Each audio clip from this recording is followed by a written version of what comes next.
বন্ধুরা, এই মুহূর্তে সবথেকে বড় খবরটি বেরিয়ে এসেছে রাশিয়ার ইউক্রেনের যুদ্ধকে নিয়ে। ইউক্রেনের মিসাইল হামলায় এই পর্যন্ত পাওয়া খবর অনুসারে 60 রুশ সেনা নিহত। দখলকৃত পূর্ব ইউক্রেনের একটি প্রশিক্ষণ এলাকায় 2 মিসাইল হামলায় অন্তত 60 জন রুশ সেনা নিহত হয়েছে।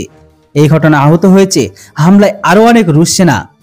বুধবার অর্থাৎ 21শে ফেব্রুয়ারি রুশ প্রেসিডেন্ট ভ্লাদিমির পুতিনের সঙ্গে দেশটির প্রতিরক্ষা মন্ত্রী সের্গেই শোইগু সাক্ষাতের 8 ঘন্টা আগে এই হামলার ঘটনাটি ঘটে যায়। হামলার প্রসঙ্গে একাধিক সূত্র বিবিসিকে জানিয়েছে, রাশিয়ার সামরিক বাহিনীর জ্যেষ্ঠ একজন কমান্ডার দোনেস্ক অঞ্চলে পৌঁছানোর কথা ছিল, তাই সেখানে রুশ সৈন্যরা জড়ো হয়েছিল। প্রশিক্ষণ শিবিরের ভিডিও ফুটেজে দেখা গেছে ঘটনাস্থলে অনেকের মরদেহ পড়ে আছে।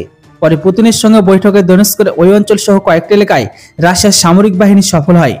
সাম্প্রতিক সময়ে ইউক্রেনের সামরিক বাহিনীর কাছ থেকে রুশ সৈন্যদের আভিধাভিকা শহরের নিয়ন্ত্রণ নেওয়ার বিষয়ে আলোচনা করেছে তারা। তবে দোনেস্কের ট্রুডোভস্কি গ্রামের কাছে এই হামলার বিষয়ে রাশিয়া অথবা ইউক্রেন কোনো দেশই আনুষ্ঠানিকভাবে কোনো স্টেটমেন্ট তো দেয়নি।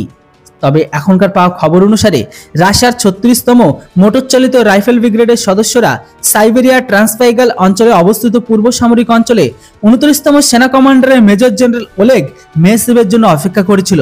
আর ওই হামলায় বেঁচে যাওয়া একজন সৈন্য জানিয়েছে, 36তম রাইফেল ব্রিগেড কমান্ডাররা সৈন্যদের উন্মুক্ত স্থানে দাঁড়িয়ে থাকতে বাধ্য করেছিলেন। যুক্তরাষ্ট্রের তৈরি হিমার্স মিসাইলের উৎক্ষেপণের ব্যবস্থার মাধ্যমে সৈন্যদের লক্ষ্য করে 2টি মিসাইল ছোড়া হয়। যদিও বন্ধুরা, এখনো পর্যন্ত এই মৃতের সংখ্যাটি রাশিয়ার তরফ থেকে আরও বেশি বাড়তে পারে।